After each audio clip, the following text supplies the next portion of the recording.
Okay. My marketing contact at Modern Wolf says she can hear me typing, so I think we're in good hands. I still don't see anybody listed as viewing it, though, so I don't know what sort of audience I have.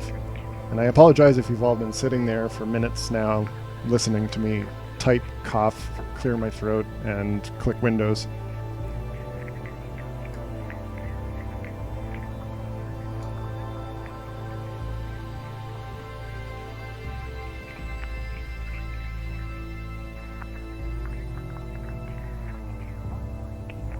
Claire says I've got 3 viewers.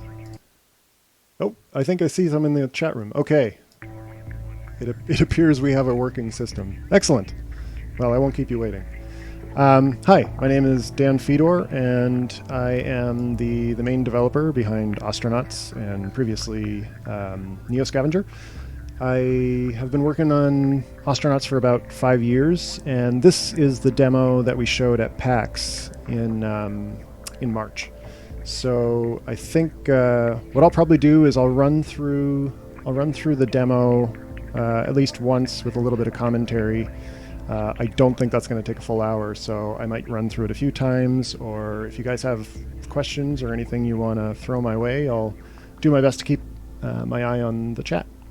So I'll dive in here.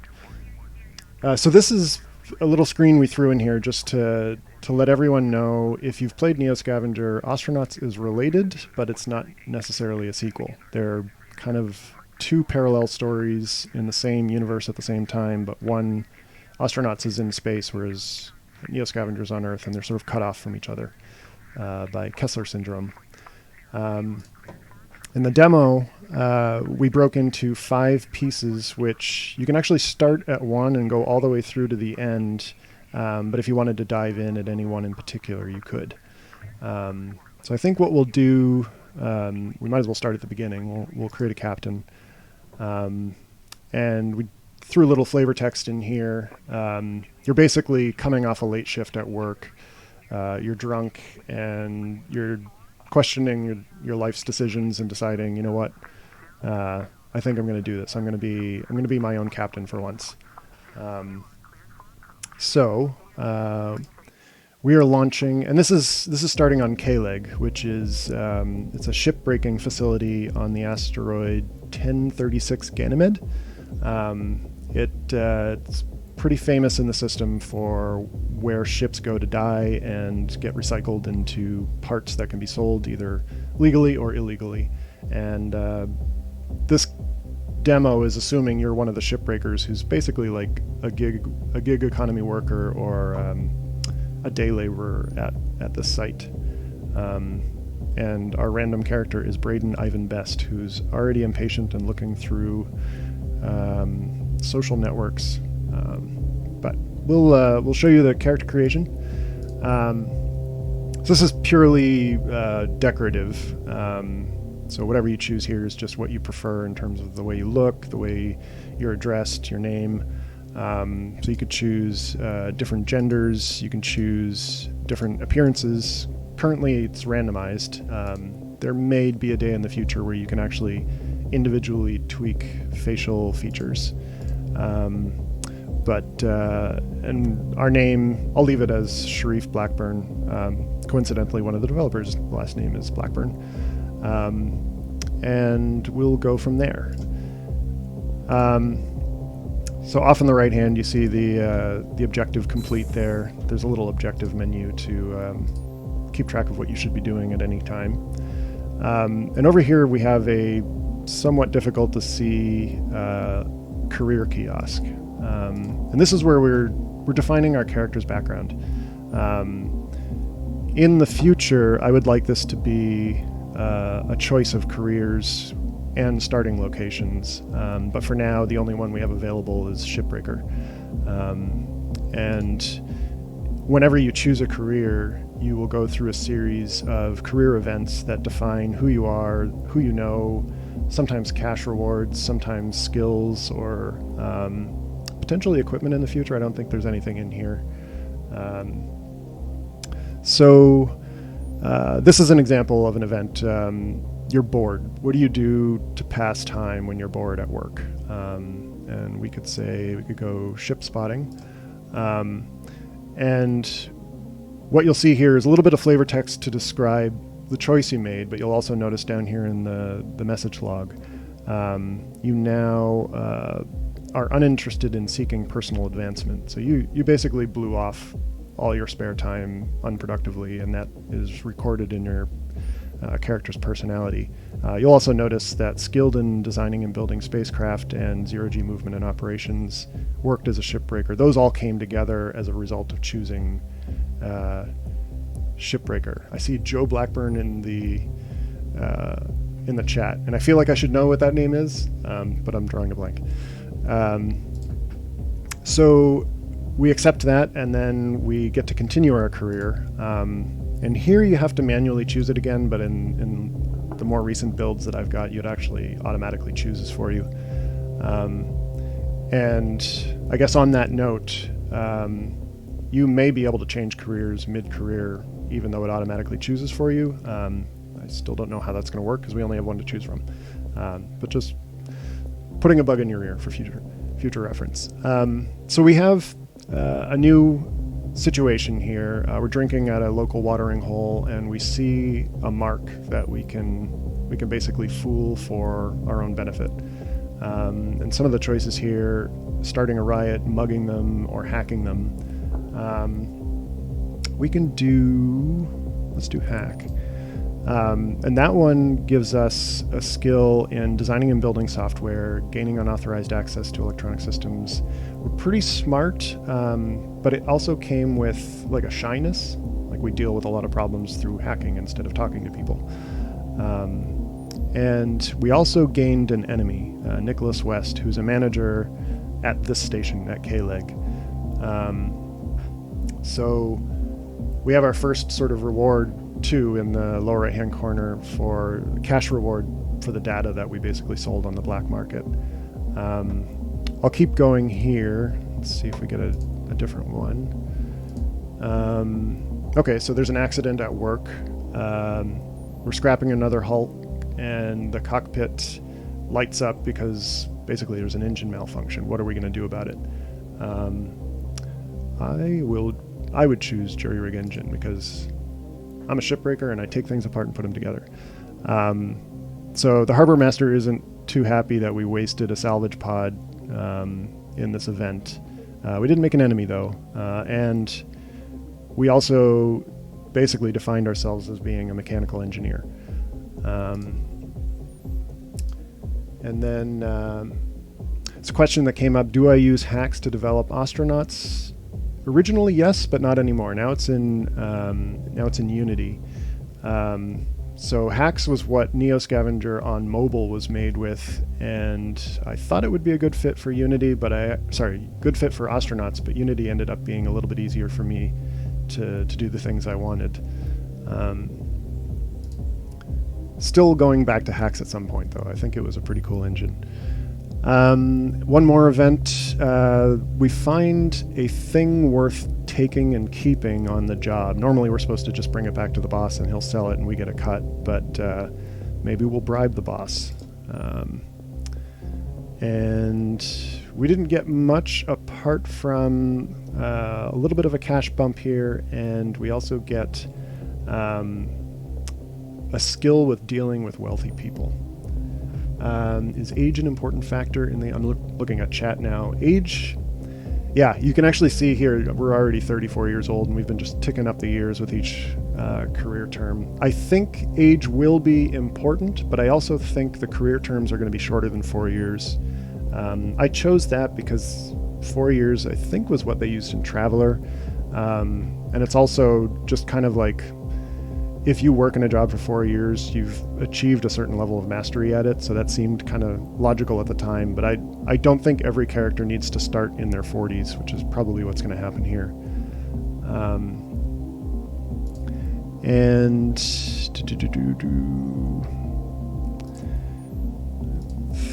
we still got another kick at the can. And I guess the other thing I'll mention here is that these career terms, there's not a set number of them, but the chances of your career ending get higher and higher with each term. And the end of a career is when you finally get a chance to start in your own ship. We haven't had that yet. We actually got another boredom choice to make here. This time, you know what? We're going to apply ourselves, and we're going to learn how to maintain a suit. So we do get the skill in operating an environmental suit. And wow, we are going to be old at the end of this one. So another rare salvage opportunity. This one will smuggle out. We do get a contact and an enemy out of this. And we also learn that we're selfish and that we're good at dealing with the criminal element. Let's just see here. Chat update. We wanted to mention it sounds somewhat like... yeah. Traveler. If I had a camera here, I'd hold up my Traveler RPG book. And yes, Steam did make it hard to find the stream. It made it hard to figure out the stream. I sort of accidentally stumbled into it, so I'm glad you all found your way. And yeah, this is not just skill selection. This is backstory. These contacts, even in the demo, you kind of won't get to see them. But in the game, there are going to be people spawned in the world with relationships already started. So you would have an enemy named Julian Powell who's on this station, and you would have a contact who's a criminal also on this station. I'll see if I get another kick here. Okay, so this is what you're looking for at the end of character creation, is the opportunity to finally say, okay, this is my chance. This is my ship. In this case, it's just a tiny salvage pod that'll get us out into the boneyard to take a look, but it's something. We do get a summary screen here, which is like all of the traits and skills that we picked up, plus all of the story and characters that we accumulated along the way. And then at the end it says proceed to launch area. So we'll get out of the career kiosk. We magically got an EVA suit there because this is a demo and I didn't want people to struggle with that. Excuse me. So, I guess we're going to start doing push-ups here, because it's always good to stay limber.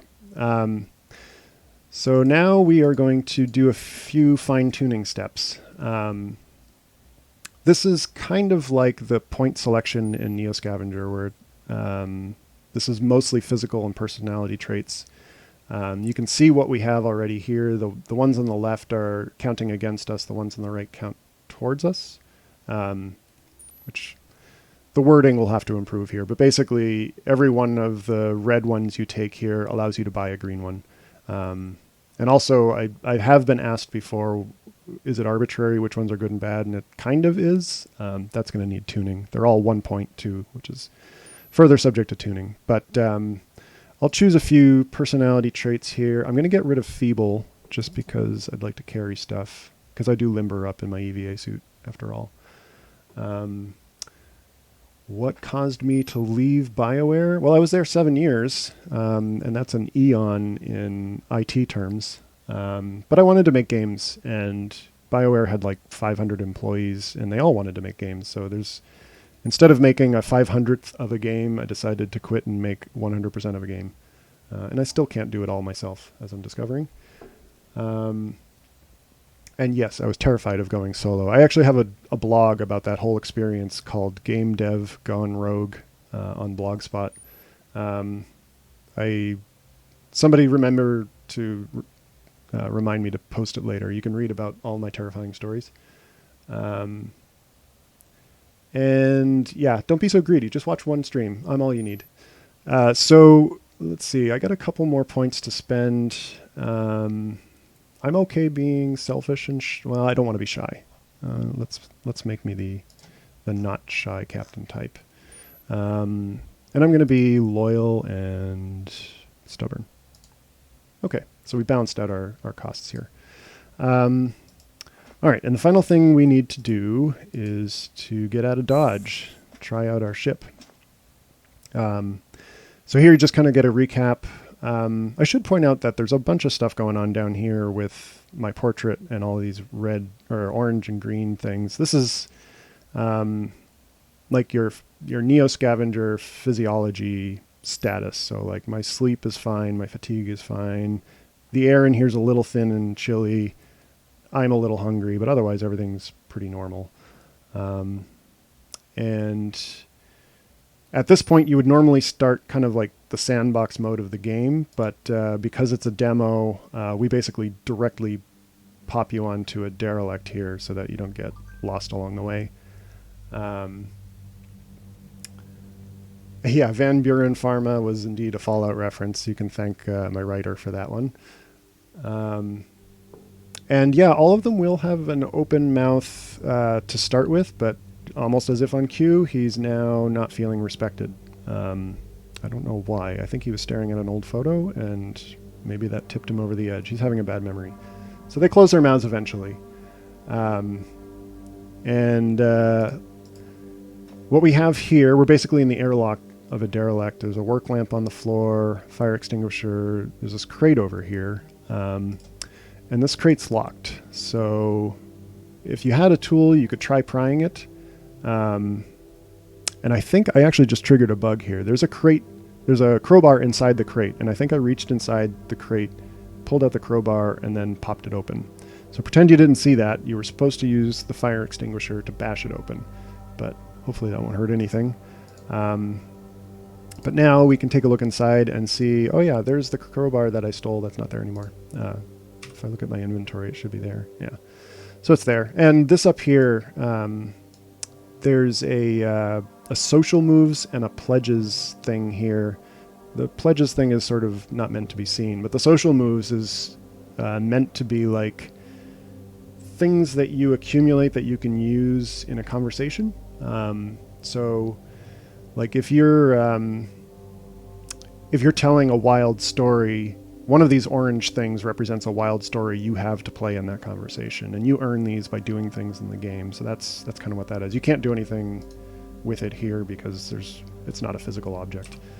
And I'm looking at the clock. There's no way I'm going to get through this demo twice in 1 hour. So yeah, we've solved that problem.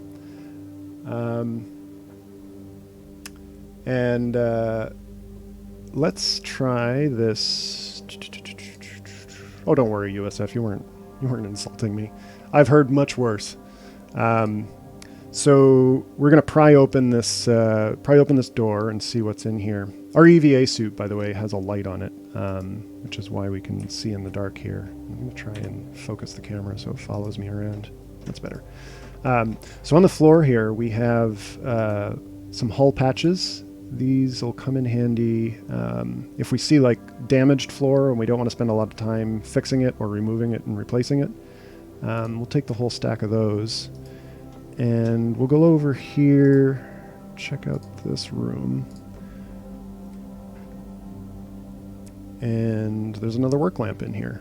So work lamps, you can carry them around once you've turned them on to sort of light your way, but we have a light. So what I might do instead is I'll just toggle the power on this. Makes it a little easier to see what's going on. And then let's try prying open this crate and see what's in there.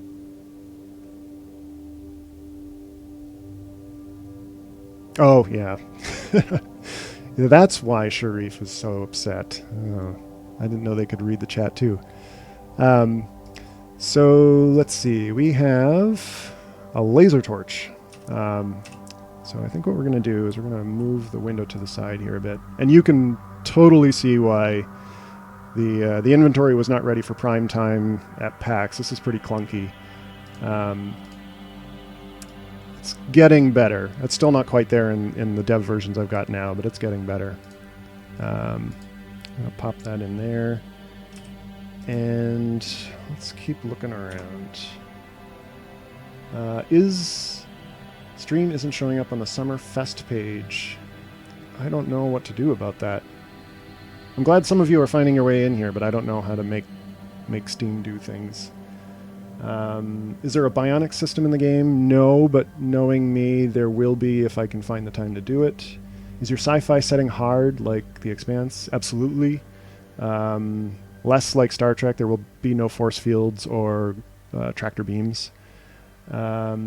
Greetings from Russia. Welcome. My last name sounds Russian, but I don't think I have any Russian heritage. Uh-oh, Sharif's on the move. He's getting impatient. I'm going to turn on this light to keep him busy.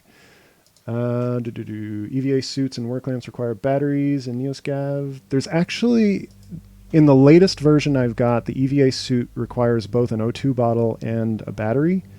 I think it's the only object that currently has that, but I'd like to do that. I think that was kind of a fun thing. I like inventory management, but you probably already know that if you played Neo Scavenger. And I think, yeah, there's a drill. So we're going to pick up this drill because this is going to be handy. All of these over here, I'm just going to open it so you can see. These are kind of like abandoned, what do you call them? Crew chambers packed with trash on the floor. I'm not picking up the trash. I'm not going to stoop to that level. This isn't Neo Scavenger. This is Ostranauts. And these guys right here, you'll see these around. These are data cards which we've randomly strewn around the ship to go with each door. They really only work if the door's online and if it's locked. But we needed a way to get by doors in case you didn't have hacking. And those were kind of our hacky way of doing that until we figure out a better system. Okay, so we can't cross this gap here. This floor is all caved in. But we're going to throw some emergency patching down on there because we picked up those hole patches earlier. So we'll throw a few of these down. These are like those industrial slap patches that you would see on a naval vessel. Same idea, except here they're in a ship. In a spaceship. Okay, so this door. Come back here, Sharif. I also turned off the AI in later versions for the captain because the captain would keep wandering off like that, which is kind of annoying. I want him to do stuff. I just don't want him to always be doing stuff and getting away from me.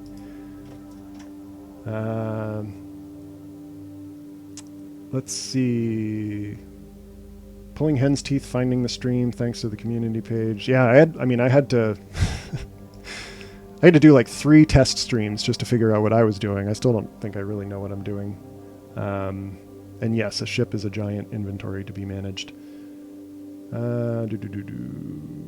Let's see. So these are some spare parts. I won't really be using these, but we'll pick one up just in case. They might be valuable. But these are like the components you would use to repair or potentially one day craft. Like right now, there isn't a crafting screen in Ostranauts, but there are things like you could right click on this conduit here and then tell him to stop moving, tell him to install it, and then it could go somewhere to bridge a gap in a broken corridor or, you know, was there anything else up here? Oh, some spare parts. Let's go down here. I think it'll be easier to see once the ship's lights are on. So this is a locked door, and we can't just pry it open. So the drill I picked up before will give us a chance to open it basically by tearing down the door screw by screw, which takes a while. That white progress bar you see at the top is kind of like each whack at the can. And the bar that was underneath going down more slowly is overall progress, so if you walk away you can come back and resume. I happen to have skill in mechanical engineering from character creation, which is why that went faster. It takes normal people much longer to do. And I got the ability to use a new story in my social maneuvers now, because I was looking at the social networks. I guess I read about a breakout match. Okay, so we got the nav console here, and over here should be a reactor. Let's pry that open. How does gravity work? Are there gravity generators, or is it explained by making this shape? You're close. Actually, the ship is... It works like in The Expanse, where we... I'm going to pause for a minute. You're under constant acceleration when you're going from, say, Venus to Mars. You're basically accelerating the whole half of the way there and then flipping and decelerating the other half. And that whole time you're accelerating, you can control how strong gravity is by how much you accelerate. Just like if you're in a car accelerating, you get pressed against the back of the car. Here you get pressed against the floor. But a lot of people don't live on ships that accelerate all the time. and the richer of those probably live on a super high-end station like Hangdao, which is like the uber-rich rotating O'Neill cylinder. And then poorer people live in places like K-Leg, where we were doing our character creation, which is a low-gravity or microgravity asteroid. And you basically just have to put up with bone loss and, you know, the same as the belters in the Expanse would. Okay, so we're at a reactor. Let's see if we can fire this thing up and get this ship going. I'm waiting for the interstitial to come up here and tell me you've done it.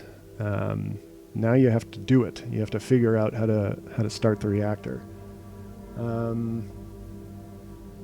Thanks for loving my games. I love you for loving my games.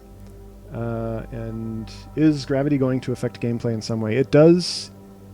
It's not working 100% in the latest build, but how much you carried and how much you're accelerating determine how much you can carry. So like if you're feeble, you'll be able to carry less, but if you're in 0G, it won't matter as much. But right now there's a weird bug with crossing ships and the gravity going wonky. But I would like it even to go to the point where you can get thrown around, or debris can get thrown around if you don't secure it and you do a maneuver or something. So not there yet, but I would like to do that. Let's see. And is this UI temporary? Parts of it are more temporary than others. Let me hit proceed here for a minute. So this one, this Reactor UI is pretty near what you'll get in the game. The stuff along the bottom of the screen is a little hokey looking. Parts of it might stay, parts of it might change. There is an overall UI, like the HUD while you're walking around, that I'd kind of like to overhaul, but I don't have a good plan for it yet. Too much stuff for me to fix, so I'm doing it one at a time. All right, so we've got ourselves a reactor here, and you could just start plucking away at the buttons, but I did throw something down here in the corner as kind of like an operator's guide to systems online. So the first step is the power bus, which is right here. Right click will right turn the knobs, left click left turns, and we'll switch that to battery mode. So we're now drawing power from the batteries, and the entire ship is being powered by that now. So you'll notice these batteries ticking down as I talk. The core purge, we didn't have to do it because it's already in a vacuum. We're just floating out in space. The laser capacitors have finished charging. That's this guy right here. Laser alignment system, turn that on. The pellet feed mechanism. The cryo system, so we don't overheat. The fuel regulator and the forward and rear field coils, basically containment and fuel regulation for the reactor chamber. It's starting to go down fast here. All these systems draw power. The MHD, the magnetohydrodynamic generator, basically is like a turbine that uses electromagnetic flow to generate power. And we should be ready to ignite. So we'll hit ignition. The chamber starts filling up with pressure. The capacitors have drained, and we've done it. We get the congratulatory message that we are running. I'm going to hit proceed, and I'm going to do one more thing, which is not in the manual, but I'm going to switch my power bus to charge mode, so the power from the generator feeds back into the batteries, and they're ready to go from full charge next time.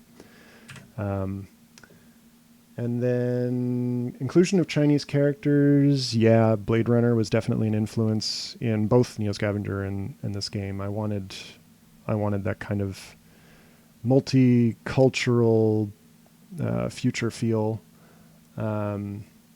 Alien being another big one. Firefly, Cowboy Bebop, The Expanse, Rifts, Shadowrun. I could go on. And I'm glad you liked that Reactor UI. I wanted to flip the switches. I don't know if any of you watched like Airwolf or Street Hawk or Knight Rider when you were younger, but I liked all of the switches and buttons and LEDs. Clicked and dragged the buttons. Oh, that worked, yeah. And actually, in the more recent builds, that works as well as the clicking, so those buttons should get better. Ooh, I'm starting to sweat. I wonder why. Is it hot in this room? I'm going to look in the top left corner. The room is 284 degrees Kelvin. That's actually kind of cool. I don't think that's overheating. Am I just hot inside my suit? I don't know. We could be seeing a bug. I might be about to overheat because of that. What happens if I take off my suit and my helmet? Let's see if I overheat. Oh, I can't put my suit over there, so I wonder if we are having a bug. Well, it fixed my temperature. At least there's that. I may not have a suit anymore, but let's see. Can I put it back on? Well, maybe there was a bug. Maybe not. We'll just have to see. Oh, I'm going down the wrong hallway. I'm new to the ship. I don't know where I'm going yet. So, we have docked, and I don't know what's going to happen now when I talk to these NPCs, because they tend to get a little unruly. Ah, we did have a bug, because I can't walk off my ship right now. Normally you'd be able to click here and go, but it looks like I can't. And if I go up here, no, they can walk on their ship and I can walk on mine, but we can't cross. All right, so I'm going to try a quick thing. I hope I don't lose everybody by doing this, but I'm going to try restarting the demo. Just give me a sec here.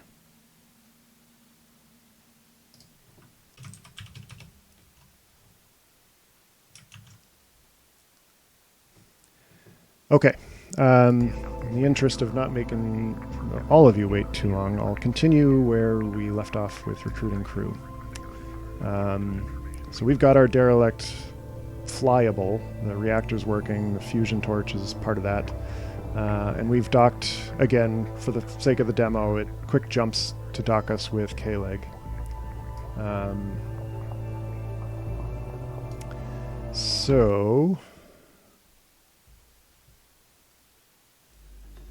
All right, we're on K-Leg, and you can hear Josh Culler's K-Leg music playing in the background. Josh Culler did the Scavenger Soundtrack, and he's back again with a really cool soundtrack this time. And we're going to walk onto K-Leg here and start talking to people, see if any of them are someone we might want to hire. So Mark Pierce. Oh, and for the record, now I'm Isabel Xiong, because I loaded a pre-created save for the demo. And let's see, let's start socializing. Okay, so this is us, Isabel on this side. We are strangers to each other. We currently have a blank status. We're neither good nor bad in any of our social needs.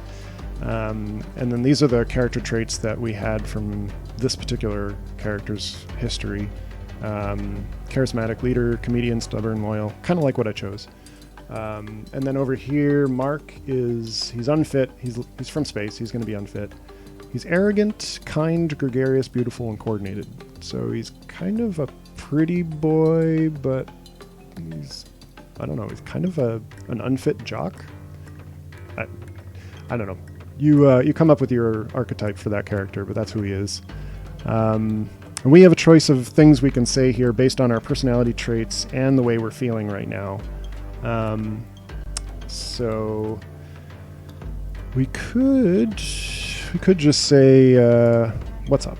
And when we choose that, it will help their sense of social contact, a minor help to their esteem, family, and self-respect, because we're paying attention to him. That's going to make him feel good.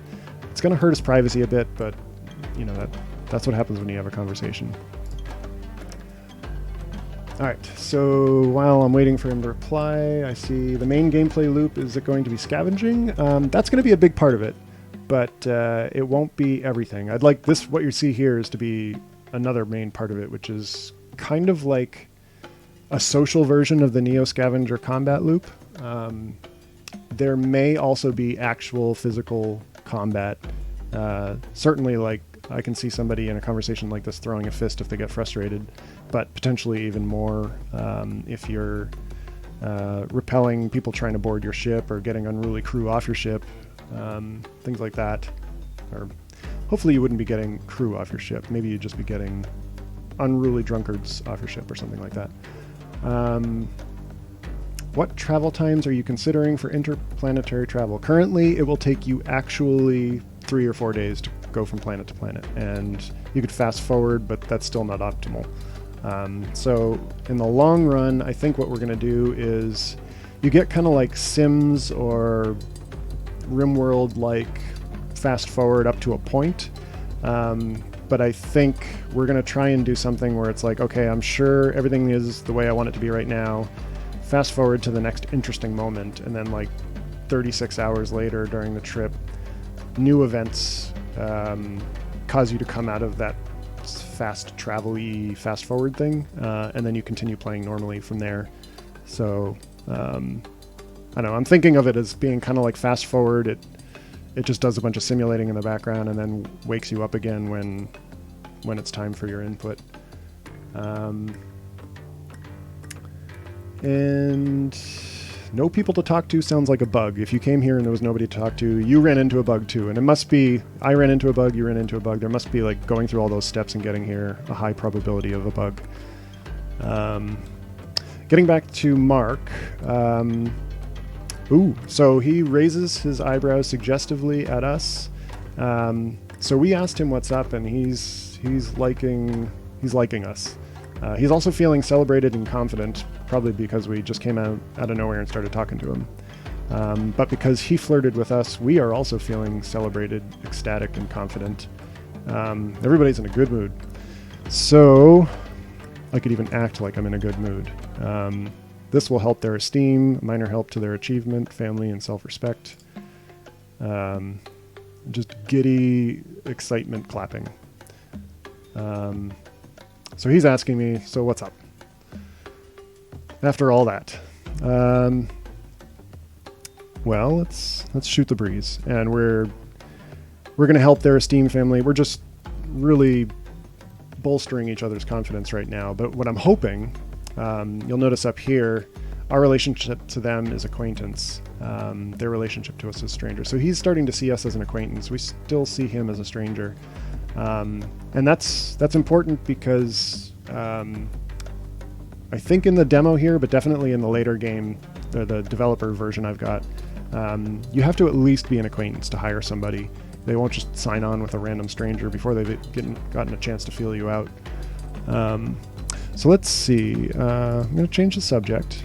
That'll hurt their esteem a little bit because I'm kind of derailing the conversation, especially since he asked us for a compliment. But you don't need one. I just buttered you up for like 3 rounds. We're changing the subject because we want to see if we can get Mark to join our crew. And that is this option right here. So Mark agrees. Well, that's not unexpected. Like, we were doing pretty well with our chit chat. He's now a member of our crew. Now he's asking us what's up. Yeah, not much. Let's continue shooting the breeze. And what we get here, Joy, the relationship is a stranger. She's feeling disrespected and worthless, and she is also unfit, brave, cruel, observant, repulsive, strong, treacherous, and vengeful.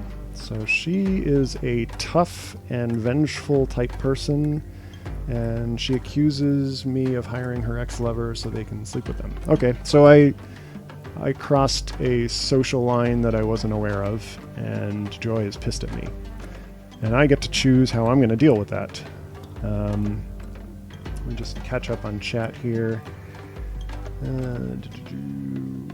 Violent alien creatures confirmed. You mentioned aliens. Yeah, there's probably going to be some sort of an alien-like vibe. I don't think I can do a xenomorph for legal reasons, but there's already a pet manufacturing, like a designer pet, I don't know what you want to call it, boutique, and they make creatures to bespoke orders for rich people.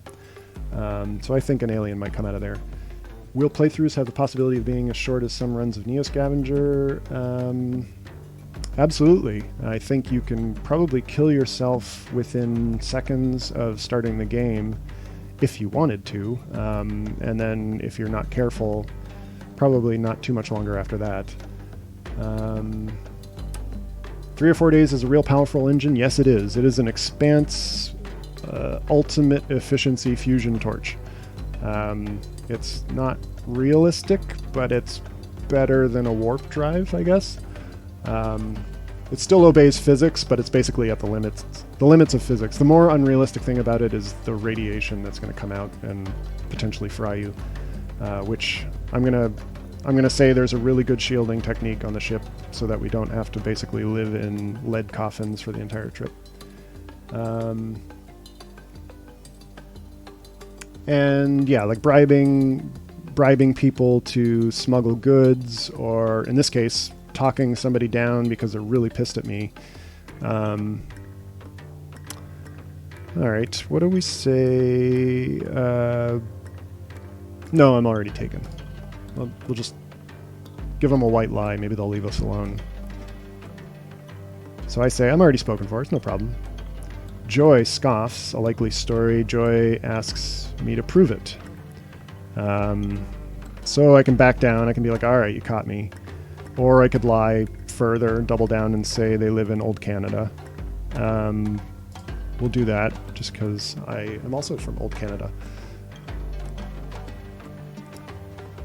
And I get a special move out of that. The orange thing that flew down here was basically, because I defended somebody cleverly, I get like a little reassurance move that I can use in future conversations. And those are all like one shots. You get one use from an orange move like that, and you'll see them show up here occasionally on the left as an orange option. Joy pauses, puzzled in thought a moment, so she's just like, all right, not worth it. I'm not gonna figure this out anymore. And so we're done with that conversation, and we have a crew member. Now at this point, the demo is basically over. I can get onto my ship and I can show you how the nav console works. I can suggest to Mark to come onto my ship, but I actually don't know how well he obeys in the demo, because that AI is still a little bit... Let's see if I click Mark. Can't seem to select him. All right, I think... Or was it tab? Do I have to tab? Yeah, I don't know. Like I said, I'm not... oh, wait. You know what it might have to do? Mark Pierce. You know what I think I have to do? I'm going to fast forward this. Make myself walk there fast. I think I have to... There's that orange thing I was telling you about, the one shot. I can direct order him. That's what I forgot. So I need to direct order him to get him to come onto the ship. He agrees, and he's like, yeah, I'll come onto your ship. And no, that's not what this is about, so keep it in your pants, Mark. So now I think I can walk down here. I'll tell you to go there, and while you're going there, let's select Mark. He's in pretty good shape. So I'm going to get you to come onto my ship, too. And let's be courteous and close the airlock before we undock. Oh, he can't get there. Why can't you get there?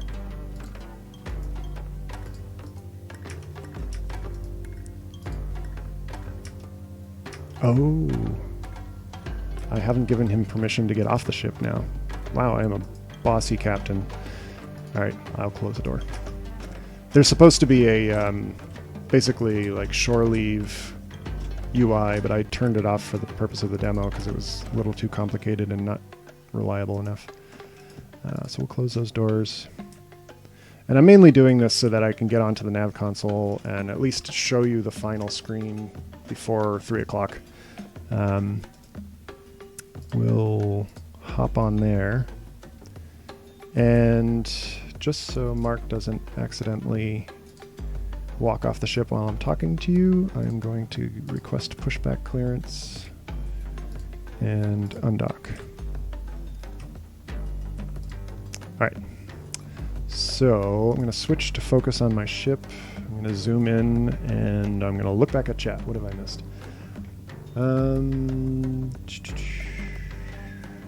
So will Neoscaven monsters show up, or are they Earth only in lore? Most of those are going to be Earth only, but for spoiler reasons, it's possible for those things to exist in space. But I think what's probably more likely are, like, there's going to be new folklore that the people of space have developed, and you're going to start to see things like that there.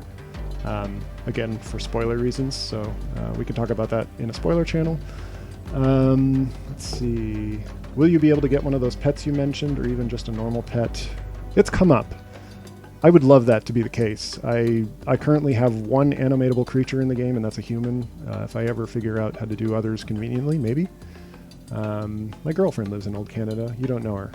Oh, it's a small place. I'm sure I do. You should tell me. Old Canada. Very clever, Brauf. Very clever. Can your ship be searched by customs? In the demo and in the current development game, no, but that is totally something that I want whenever I figure out how to do it. Does this take place roughly at the same time as the Kindred storyline? It does. Yeah, 2079 is the year of this game, and Kindred is basically like 50, 60 years from present day. Yeah, and Neo Scavenger is, yeah, to answer your other question, is about this time period. The goal in terms of features before the game is ready for early access. So everything you saw here, I want it to be smooth enough that people can use it without getting frustrated. And then basically you have the freedom to go all around K-Leg's Boneyard, checking out the derelicts, and then go back to K-Leg, which is kind of like a hub. Talk to NPCs, resupply, buy a drink, chat with people. That, I think, is probably going to be the launch day experience. You'll be able to do all of those things, hopefully with enough room for creativity that you could start piecing together your own ship. And I think you could even probably leave K-Leg and start flying towards another place. There just won't be a whole lot else to see. Like, most of the other stations in the system are just placeholder stations. I think you'd get there and they'd be almost empty. But that'd be the first day experience. And then in the weeks or maybe a month after that, I think the first major update will probably be like maybe a new station to go to, or some new equipment or new skills to try, or you know, it'll kind of roll out a lot like Neo Scavenger did.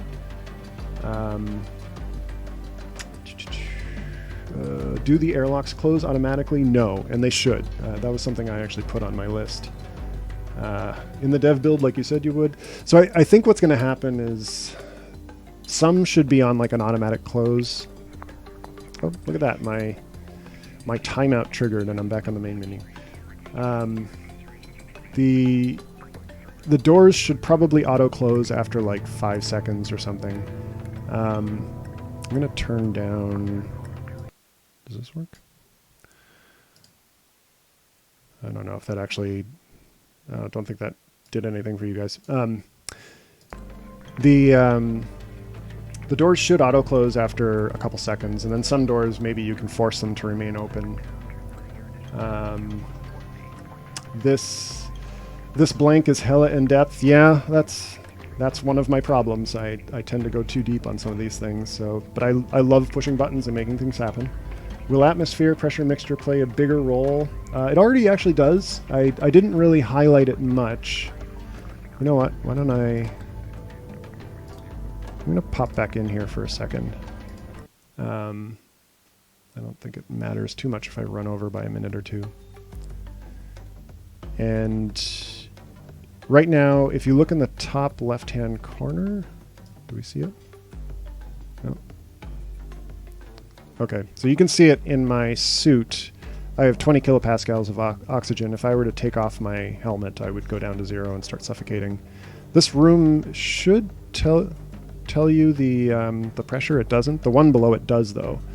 You can see N2 and O2 in the top left-hand corner are 0 kilopascals. And if you open doors, the air will rush out. And let's see here. If I can bash this guy open, I'll start walking over to some of the equipment for that stuff too. I can talk about that in a minute.